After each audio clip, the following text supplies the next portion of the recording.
നമസ്കാരം. 2 മണിക്കൂർ 30 കിലോമീറ്റർ സഞ്ചരിച്ച് 5 കൊല. അഫാൻ എന്ന നരാധമന്റെ ക്രൂരതയുടെ മുന്നിൽ അക്ഷരാർത്ഥത്തിൽ ഞെട്ടിയിരിക്കുകയാണ് തലസ്ഥാനം. മനുഷ്യ മനസാക്ഷിയെ മരവിപ്പിക്കുന്നതെന്ന് പറഞ്ഞാൽ പോലും കുറഞ്ഞു പോകുന്ന തരത്തിലുള്ള ഒരു കൊലപാതകമാണ് വെഞ്ഞാറമൂടിൽ കഴിഞ്ഞ ദിവസം നടന്നത്. സ്വന്തം കുടുംബാംഗങ്ങളെയും പെൺസുഹൃത്തിനെയും 13 വയസ്സ് മാത്രം പ്രായമുള്ള കുഞ്ഞനുജനെയും ഒരു ദയയും കൂടാതെ അടിച്ചു കൊല്ലാൻ അഫാന് മനസ്സ് വന്നത് എങ്ങനെയെന്നാണ് ഈ കുടുംബത്തെ അറിയുന്നവരെല്ലാം ചോദിക്കുന്നത്. കൂട്ടക്കൊലപാതക വാർത്ത അറിഞ്ഞ നിമിഷം മുതൽ ഈ ഒരു ചോദ്യം തന്നെയാണ് ഓരോ മലയാളിയും ഹൃദയവേദനയോടെ സ്വയം ചോദിക്കുന്നത്. അതേസമയം കാമുകിയെയും മക്കളെയും ഭാര്യയെയും ചുറ്റിക കൊണ്ട് തലക്കടിച്ചു കൊല്ലുക, കഴുത്തറുത്തു കൊല്ലുക, ഇരുമ്പ് വടി കൊണ്ട് തലക്കടിച്ചു കൊല്ലുക എന്നിങ്ങനെ മനുഷ്യ മനസാക്ഷിയെ ഞെട്ടിക്കുന്ന തരത്തിലുള്ള കൊലപാതകങ്ങളാണ് നമ്മൾ ഈയടുത്തായി കേൾക്കുന്നത്. സാധാരണ കാളയെയും പോത്തിനെയും ഒക്കെയാണ് ഇങ്ങനെ കൊലപ്പെടുത്താറുള്ളത്.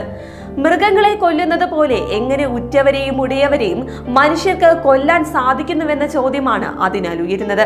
ഒരുപക്ഷെ ഈ അടുത്ത കാലത്തായി ഇറങ്ങിയ പല ക്രൈം സിനിമകളും അതിപ്പോൾ മലയാളമായാലും തമിഴായാലും ഹിന്ദി ആയാലും ആളുകളെ സ്വാധീനിച്ചിട്ടുണ്ട് എന്ന് വേണം പറയാൻ. കൂടാതെ ഈ കൊലപാതകം ഇതൊക്കെ നമുക്ക് കേട്ടുകേൾവി മാത്രമേ ഉണ്ടായിരുന്നുള്ളൂ. എന്നാൽ അന്നിത് നിത്യസംഭവമായിരിക്കുകയാണ്. ഒരിടത്ത് കൊല നടന്നാൽ എങ്ങനെ നടന്നു, പ്രതിയെ പിടിച്ചോ, ഈ 2 ചോദ്യങ്ങൾ മാത്രമായിരിക്കും ഇന്ന് വാർത്ത കേൾക്കുന്ന ഓരോ മലയാളിയും ചോദിക്കുക. കാരണം ഡെയിലി ഇത്തരത്തിലുള്ള വാർത്ത കേട്ട് ആളുകൾ ഞെട്ടിയിരിക്കുകയാണ്. എന്തായാലും നമ്മുടെ സമൂഹത്തിന് എന്ത് സംഭവിച്ചു എന്ന ചോദ്യമാണ് ഓരോ മലയാളികളും മാറി മാറി ചോദിക്കുന്നത്. അതേസമയം അഫാനെ ഇത്തരത്തിൽ ഉറ്റവരെ കൂട്ടക്കൊല ചെയ്യാൻ പ്രേരിപ്പിച്ചത് ആലുവ കൂട്ടക്കൊലയാണോ എന്ന ചോദ്യവും ഇതിനിടയിൽ ഉയരുന്നുണ്ട്. 2001 ജനുവരി 6 കേരളം നടുങ്ങിയ ആലുവ കൂട്ടക്കൊല നടന്ന ദിവസം. ആലുവ സെന്റ് മേരീസ് സ്കൂളിന് സമീപം പൈപ്പ് ലൈൻ റോഡിൽ മാഞ്ഞൂരാൻ വീട്ടിൽ അഗസ്റ്റിൻ, ഭാര്യ ബേബി, മക്കളായ ജോയ്മോൻ, ദിവ്യ, അഗസ്റ്റിന്റെ മാതാവ് ക്ലാര തൊമ്മി, സഹോദരി കൊച്ചുറാണി എന്നിവരാണ് ആന്റണിയുടെ കൊലക്കത്തിക്കിരയായത്. കുടുംബാംഗത്തെ പോലെ കരുതിയിരുന്ന MA ആന്റണി മാഞ്ഞൂരാൻ വീട്ടിൽ അഗസ്റ്റിനെയും കുടുംബത്തെയും നിഷ്കരുണമില്ലാതാക്കിയപ്പോൾ ബന്ധുക്കളും നാട്ടുകാരും ഒരുപോലെ ഞെട്ടി. ഭൂമിയും പണവും സ്വർണവും അടക്കം വൻ സമ്പത്തിന്റെ ഉടമയായിരുന്നു കൊല്ലപ്പെട്ട അഗസ്റ്റിൻ. 2001 ജനുവരി 6 രാത്രിയോടെയാണ് ആന്റണി പൈപ്പ് ലൈൻ റോഡിലെ അഗസ്റ്റിന്റെ വസതിയിലെത്തുന്നത്. അഗസ്റ്റിന്റെ കുടുംബവുമായി ആന്റണിക്ക് വളരെ അടുത്ത ബന്ധമുണ്ടായിരുന്നു. കൊല്ലപ്പെട്ട കൊച്ചുറാണി ബന്ധു കൂടിയായ പ്രതി ആന്റണിയെ സാമ്പത്തികമായി സഹായിക്കുമായിരുന്നു. ഈ ബന്ധത്തിന്റെ പേരിലാണ് അഗസ്റ്റിന്റെ സഹോദരി കൊച്ചുറാണി വിദേശത്തേക്ക് പോകാൻ സഹായിക്കാമെന്നേറ്റത്. എന്നാൽ പണം ആവശ്യം വന്നപ്പോൾ നൽകില്ലെന്നായിരുന്നു കൊച്ചുറാണിയുടെ മറുപടി. ജനുവരി 6 രാത്രിയും ഇതേ ആവശ്യവുമായിട്ട് തന്നെയായിരുന്നു ആന്റണി ഇവരുടെ വീട്ടിലെത്തിയത്.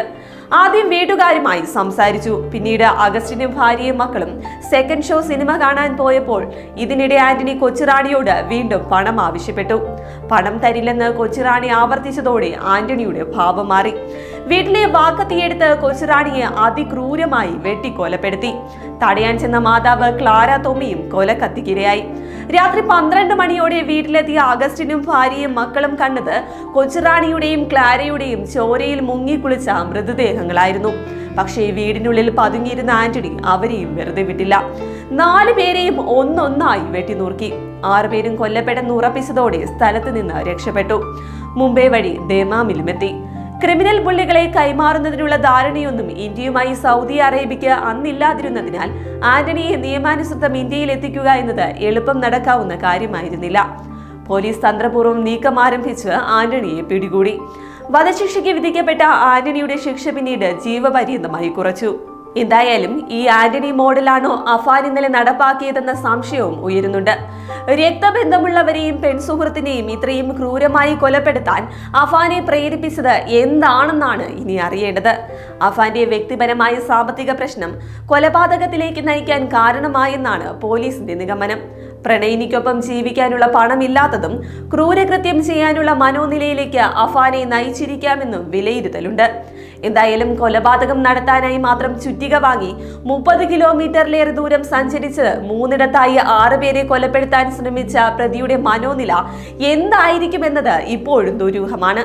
അഫാൻ ആക്രമിച്ച 6 പേരിൽ തലനാരിഴയ്ക്ക് ജീവൻ തിരിച്ചു കിട്ടിയ ഉമ്മ ജീവിതത്തിലേക്ക് തിരിച്ചു വന്നാൽ എന്താണ് സംഭവിച്ചതെന്നതിൽ വ്യക്തത കിട്ടുമെന്നതാണ് ഇപ്പോഴത്തെ പ്രതീക്ഷ.